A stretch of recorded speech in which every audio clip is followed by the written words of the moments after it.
Halo, Assalamualaikum. Apa kabar teman? Semoga dalam keadaan sehat ya. Baik, kali ini kita lanjut ke materi atau soal-soal selanjutnya. Ini dari yang tahun kemarin untuk soal simak UI-nya. Tapi sebelumnya nanti di like dulu ya, di subscribe dulu. Oke, untuk soal yang pertama tentang buffer atau penyangga, teman-teman sudah pada tahu pasti ya, kalau buffer atau penyangga itu dia ada dua cara untuk mendapatkan pH-nya. Jadi, misalnya ya, kan nanti buffer itu ada buffer asam yang bersifat asam, ada buffer yang bersifat basa. Ini contoh untuk yang asam dulu, nanti sama aja polanya. Jadi buffer asam itu ada yang sudah jadi, ada yang belum jadi. Kalau di soal itu buffernya sudah jadi, itu dia ada campuran antara asam lemah dengan garamnya. Kalau misalnya yang belum jadi, itu campuran antara asam lemah dengan basa kuat. Beda ya, kalau ini asam lemah dengan garamnya, ini asam lemah dengan basa kuat. Nah, yang belum jadi ini nanti direaksikan. Gunakan MRS atau mula-mula reaksi sisa. Nanti yang lemah harus bersisa. Itu syaratnya untuk dia buffer asam yang belum jadi. Oke. Kalau contoh untuk soal di sini, campuran larutan asam laktat dan garam laktat. Nah, berarti asam lemah sama garamnya itu dia buffernya sudah jadi. Memiliki atau menghasilkan pH 3, Ka-nya udah ada, maka perbandingan konsentrasi asam laktat dan garamnya berapa? Jadi, pH-nya itu dia ada 3. Kalau pH-nya 3, maka nilai H plus-nya itu adalah 10 pangkat min pH atau 10 pangkat min 3, ini H plus-nya. Nah, rumus untuk buffer atau penyangga yang bersifat asam adalah H plus sama dengan Ka dikali mol asam lemah dibagi dengan mol garamnya dikali dengan valensi. Ini jangan lupa, sering kelewat ya. Mudah-mudahan nanti teman-teman enggak. Oke, langsung kita masuk ini. Oke, kalau di sini dia nanti maunya perbandingan konsentrasi, maka ini kita anggap konsentrasi ya, karena nggak ada volume juga, atau volumenya bisa dianggap 1 nantinya.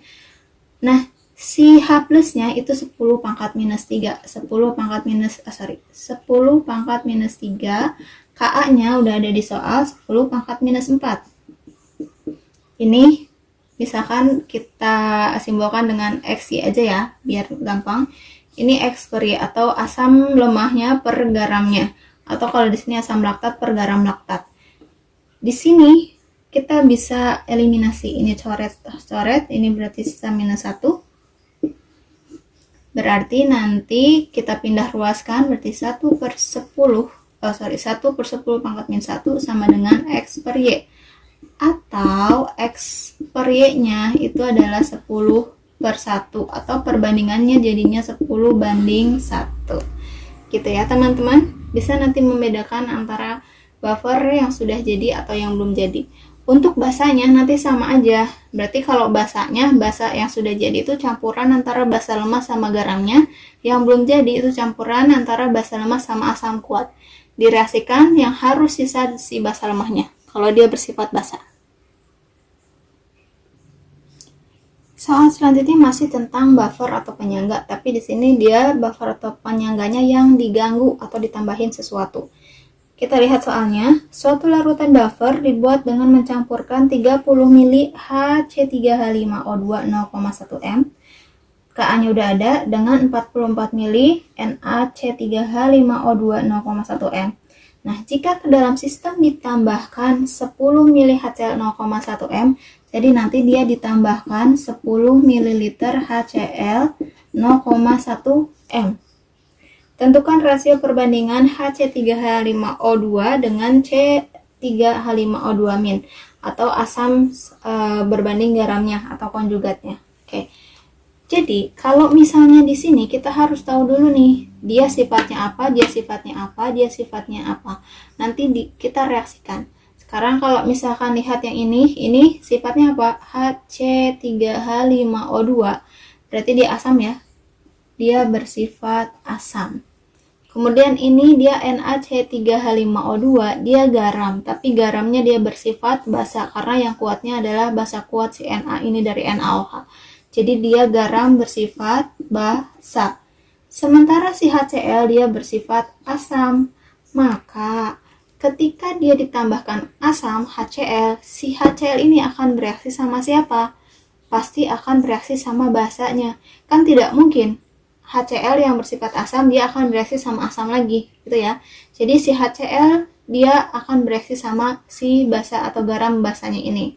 Oke, kita reaksikan. Berarti ada NaC3H5O2 ditambah dengan HCl, dia menghasilkan HC3H5O2 ditambah NaCl. Tinggal diganti aja ya. Na-nya sama Cl, H-nya dia ke sini. Seperti ini.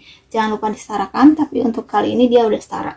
Kemudian MRS kan, MRS. Kita lihat nanti yang sisanya berapa. Garamnya ada 44 mili 0,1 M. Berarti kita kalikan aja, dia dapat 4,4 milimol. HCl-nya 10 mili 0,1 berarti ada 1 milimol. Asamnya ini untuk mula-mula dia nggak habis ya, karena dia udah ada nih sebelumnya. Maka kita bisa masukin data yang ini. 30 dikali 0,1 itu ada 3 milimol. Sementara untuk NaCl nggak ada data. Siapa reaksi pembatas? Seperti yang pembahasan video yang sebelumnya ya. Cari reaksi pembatas itu adalah cari mol dibagi koefisien yang paling kecil. Berarti di sini yang paling kecil ini dapat 1 milimol, kiri kanan sesuai dengan perbandingan koefisien. Berarti di sini juga 1, di sini juga 1. Turun, yang di kiri dikurangi, yang di kanan ditambah. Ingat ini ditambah ya. Ini kita kurangi berarti dapat 3,4 milimol. Ini dia habis, ini kita dapat 4 milimol. Ini banyak masalahnya di sini ya. Jadi kalau di kanan di produk ya dia ditambah. Kalau di kiri di reaktan dia dikurangi. Oke. Nah, kemudian pertanyaannya, tentukan rasio perbandingan HC3H5O2 dengan C3H5O2 min. Ya sudah, kita langsung masukin aja. Berarti perbandingan antara dia sama dia. HC3H5O2 berbanding NaC3H5O2. Ini juga nanti bisa C3H5O2 min ya. Konjugatnya aja yang kita pakai, boleh. Udah nih, kita masukin angkanya, jangan kebalik ya. Berarti dia 4 per berapa? 3,4. Atau bisa kita sederhanakan lagi berapa nih? Kalau misalnya kita dikali 10 dulu boleh lah ya. Kita kali 10 dulu berarti dia ada 40 per 34. Kita bagi 2 lagi, kita bisa bagi 2 berarti ini dapat 20 per 17. Jadi jawabannya perbandingannya adalah 20 per 17. Soal selanjutnya tentang KSP atau hasil kali kelarutan ya. Di sini ada KSP AgCl 1,7 kali 10 pangkat minus 10. Maka besarnya konsentrasi ion Cl- saat larutan berada pada kondisi tepat jenuh. Jadi kalau misalnya seperti ini kita uraikan nih AgCl. Yang bisa diuraikan atau yang mempunyai nilai KSP adalah yang solid. Jadi nanti panahnya bisa bolak-balik ya. AgCl kita uraikan jadi ion Ag+ sama Cl-. Gini. Kemudian kalau misalnya di sini kelarutannya S, maka di sini juga S, di sini juga S. Gitu ya. Maka untuk nilai KSP atau rumus KSP-nya adalah konsentrasi dari ion-ion penguraian yang dipangkatkan koefisiennya. Koefisiennya sama-sama 1, 1, 1. Masukin, berarti di sini S dikali S, berarti S kuadrat. Jadi kalau misalkan nanti pertanyaan, besarnya konsentrasi ion Cl- saat larutan tepat jenuh, nanti kita masukin ke sini angkanya. Ini KSP-nya 1,7 kali 10 pangkat minus 10 sama dengan S kuadrat. Jadi kalau S-nya aja adalah akar dari 1,7 kali 10 pangkat minus 10. Nih, akar 1,7 dikali 10 pangkat minus 5. Jadi nanti eliminasi yang bukan 10 pangkat minus 5 ya. Kemudian ini akar 1,7 kira-kira berapa? Kira-kira aja ya, kalau misalkan akar 2 aja kan 1,4. Berarti ini akar 1,7 itu perkiraan 1,3 kali 10 pangkat minus 5. Gitu ya. Jadi untuk ini nanti teman-teman perkirakan saja. Oke, untuk video kali ini sampai di sini. Nanti kita bahas soal-soal yang lainnya. Terima kasih, semoga bermanfaat. Semoga teman-teman lulus disimak UI-nya. Assalamualaikum warahmatullahi wabarakatuh.